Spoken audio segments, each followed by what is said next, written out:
Bonjour, une cordiale bienvenue à notre nouvelle étude biblique dans la série Jésus notre formateur. L'étude d'aujourd'hui, la deuxième de notre série, s'intitule Clarté aveuglante. Notre première étude se penchait sur la parabole du semeur, ou plus exactement de la semence. Dans l'Évangile selon Marc, où nous lisons, cette parabole de la semence reçoit un éclairage tout particulier. Les projecteurs sont braqués dessus. C'est que ce n'est pas une parabole comme les autres. Ce n'est pas un récit imagé, parce qu'une parabole c'est une image, un langage imagé. Ce n'est pas simplement un récit imagé comme les autres récits imagés. C'est une parabole sur les paraboles. Une image sur toutes les images qu'emploie Jésus. La parabole de la semence nous dit ce qui se passe quand Jésus parle en parabole. Qu'est-ce qui se passe chez les auditeurs? Or, nous n'en avons pas fini avec cette parabole de la semence. Autour de cette parabole s'est noué un dialogue entre Jésus et un petit groupe d'auditeurs. Ce dialogue comprend des paroles difficiles de la part de Jésus. Après avoir prononcé ces paroles difficiles, Jésus a donné l'explication de la parabole de la semence, puis il a enchaîné, toujours avec le même petit groupe autour de lui, il a enchaîné donc avec deux images assez énigmatiques. Aujourd'hui, nous allons essayer d'entrer dans le dialogue de Jésus avec le petit groupe et dans les deux images énigmatiques. Pour bien trouver nos repères, nous allons relire depuis le début du chapitre 4 de l'Évangile selon Marc avec la parabole du semeur. Nous lisons donc Marc 4 depuis le verset 1. Et Jésus recommença à enseigner au bord de la mer. Et il se rassemble auprès de lui une foule si nombreuse qu'il monte s'asseoir dans un bateau sur la mer. Et toute la foule était face à la mer, sur la terre. Et il leur enseignait beaucoup de choses en paraboles. Et il leur disait dans son enseignement, « Écoutez, voici le semeur sorti pour semer. Et tandis qu'il semait, il arriva qu'une partie tomba au bord du chemin, et vinrent les oiseaux et mangèrent tout. Et une autre partie tomba sur le terrain rocailleux, où elle n'avait pas beaucoup de terre, et aussitôt elle leva, parce qu'elle n'avait pas de profondeur de terre. Et quand le soleil se leva, les pousses furent brûlées, et parce qu'elles n'avaient pas de racines, elles se desséchèrent. Et une autre partie tomba dans les ronces, et montèrent les ronces et l'étouffèrent, et elle ne donna pas de fruits. Et d'autres graines tombèrent dans la bonne terre, et, montant et croissant, elles donnaient du fruit, et elles rapportaient 30 pour un, et 60 pour un, et 100 pour un. Et il disait que celui qui a des oreilles pour entendre, entende. Et quand il fut en privé, ceux qui étaient autour de lui, avec les 12, se mirent à l'interroger sur les paraboles. Et il leur disait, « À vous, le mystère du royaume de Dieu a été donné, mais pour ceux-là qui sont dehors, c'est en parabole que tout arrive, pour qu'ils regardent tant et plus et ne voient pas, et qu'ils écoutent tant et plus et ne comprennent pas, afin qu'ils ne se convertissent pas et qu'il ne leur soit pas pardonné. » Et de leur dire, « Vous ne savez pas cette parabole, et alors comment connaîtrez-vous toutes les paraboles ?» Suit l'explication de la parabole de la semence, dont nous avons beaucoup parlé lors de la première étude. Et je reprends la lecture au verset 21. Et il leur disait, « La lampe vient-elle pour qu'on la mette sous le seau à mesurer ou sous le lit? N'est-ce pas plutôt pour qu'on la mette sur le porte-lampe? Car rien n'est secret, sinon pour être mis au jour, et rien n'a été caché sinon pour venir au grand jour. Si quelqu'un a des oreilles pour entendre, qu'il entende. Et il leur disait, prenez garde à ce que vous entendez. C'est avec la mesure dont vous mesurez qu'on mesurera pour vous et on en rajoutera pour vous. Car celui qui a, il lui sera donné. Et celui qui n'a pas, même ce qu'il a, lui sera enlevé. Étrange ce dialogue qui vient juste après la parabole de la semence. Nous allons en parler sous le titre « Deux façons de regarder ». Un petit groupe s'est accroché à Jésus et lui pose des questions en privé. Étrangement, il ne demande pas à Jésus l'explication de la parabole, même si Jésus la fournira un peu plus tard. Il lui pose une question beaucoup plus générale sur les paraboles. Ils ont de la peine à comprendre pourquoi Jésus raconte toutes ces histoires au lieu d'en venir directement au fait. Je relis la réponse de Jésus. À vous, le mystère du royaume de Dieu a été donné, mais pour ceux-là qui sont dehors, c'est en parabole que tout arrive, pour qu'ils regardent tant et plus et ne voient pas, et qu'ils écoutent tant et plus et ne comprennent pas, afin qu'ils ne se convertissent pas et qu'il ne leur soit pas pardonné. Ce propos de Jésus a fait couler beaucoup d'encre.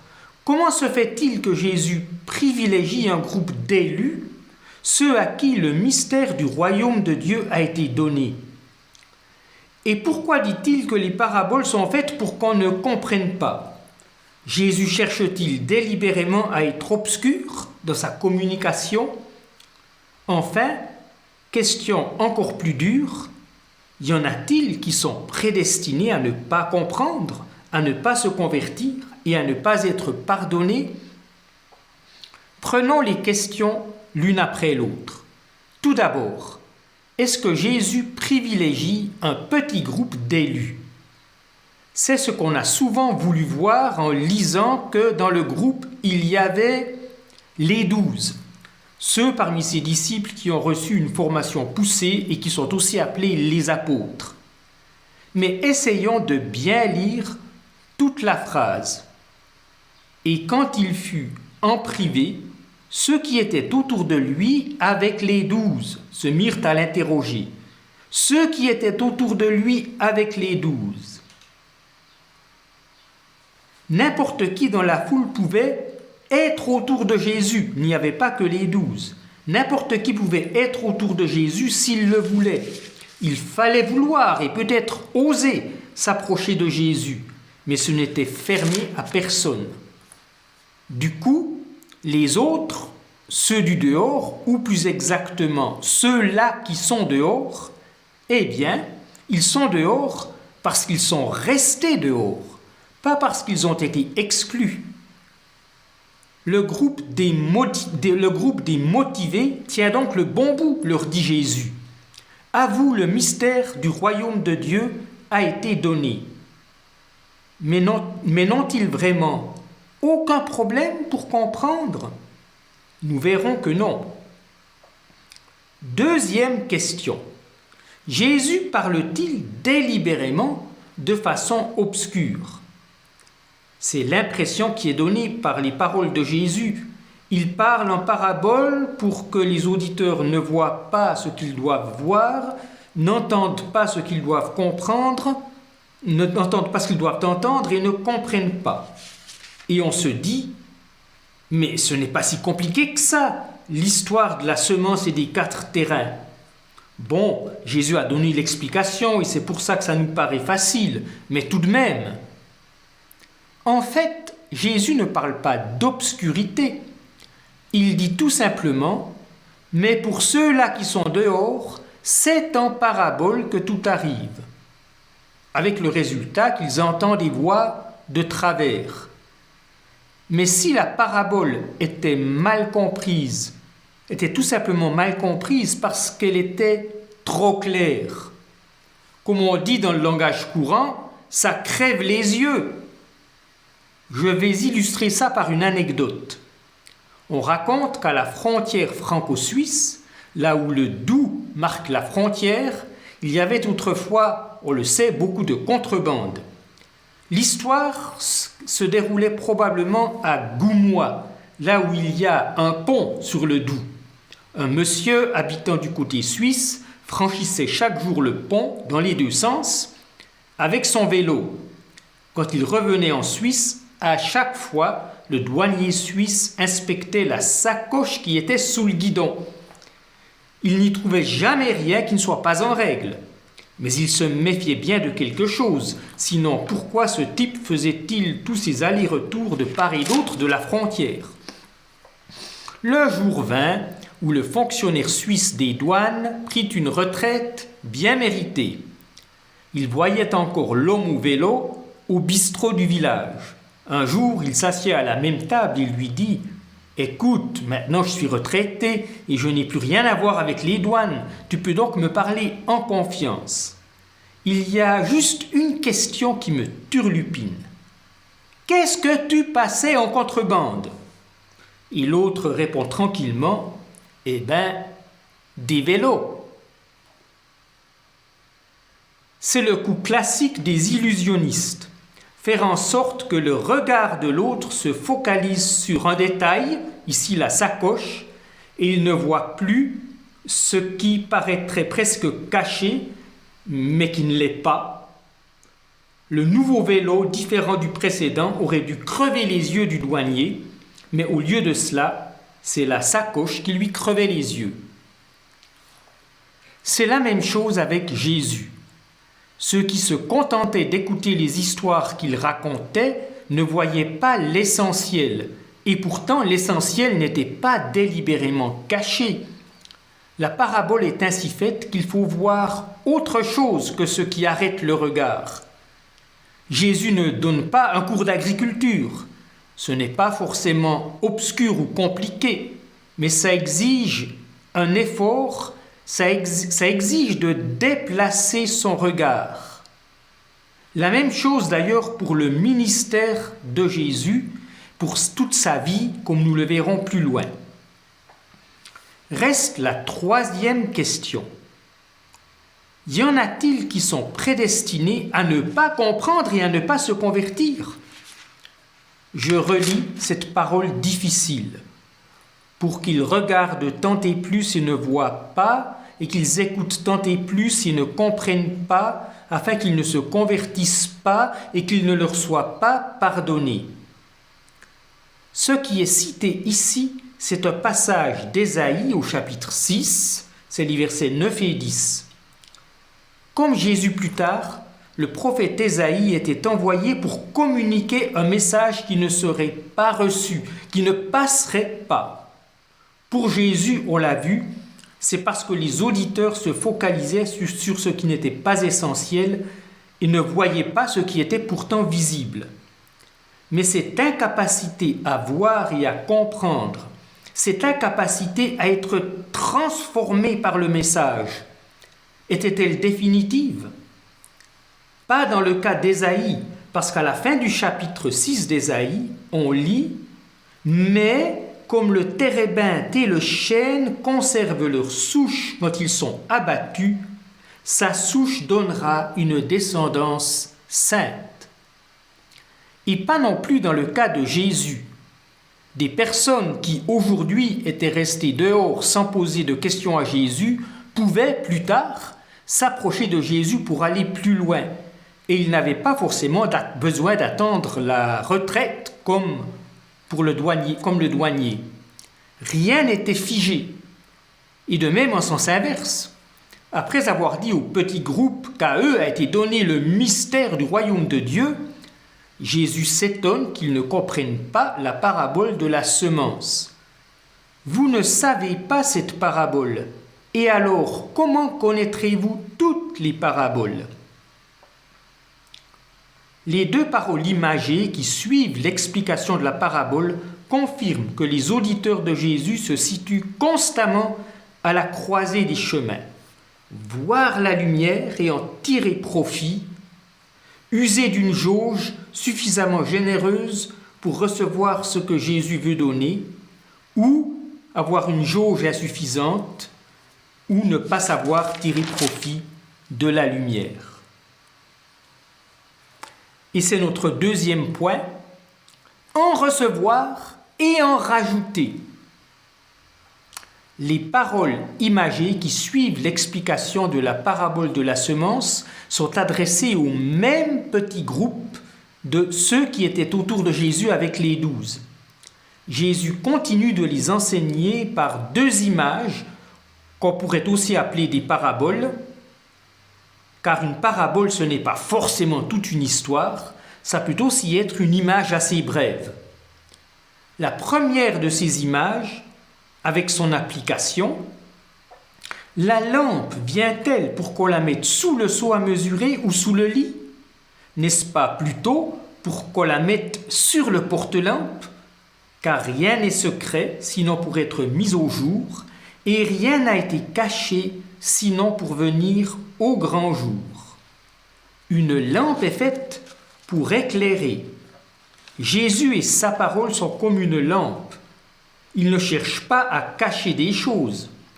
Même si, contrairement au bon sens, la lampe a été posée momentanément sous un seau ou sous un lit, c'est parce que les gens, y compris ses disciples, étaient incapables de faire face à la lumière. C'est notamment le cas quand il s'est mis à parler de sa croix, comme nous le verrons.